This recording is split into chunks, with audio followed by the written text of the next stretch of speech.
So, Randy, from talking to you and seeing your work and your website, I see that storytelling is a big part of what you do and your brand and how you interact with people and how you help people. Can you tell us a little bit about where your love of storytelling came from? Yeah, absolutely. Thanks so much for having me, Michael. It's Sure. great to be connected, building digital relationships, if you will. Storytelling really started at a very, very young age for me. Both of my parents come from Ghana in West Africa. In the late 80s, I was born 1990, and they would always just sit and tell me stories about Ghana, right? Tell me about the food and the weather and how much fun they had, and especially being in Toronto, it was always cold. That I would always close my eyes and imagine, being in these spaces and places and seeing all these different faces. That as I got older, storytelling became something that I realized helped me learn. So I learned really well by way of stories, plot, character, like all of it allows me to understand what's being shared from multiple points of views.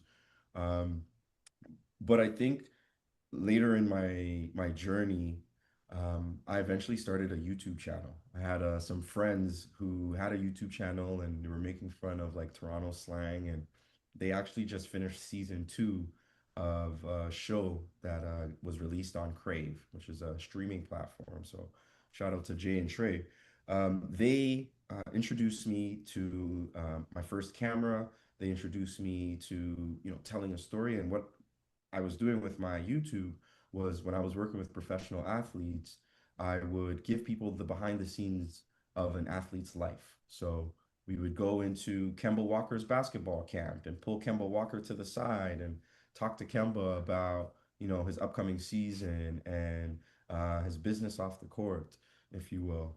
That eventually grew. I made a couple of dollars, but the goal wasn't to make money. The goal was to literally tell stories of these athletes that I was building relationships with.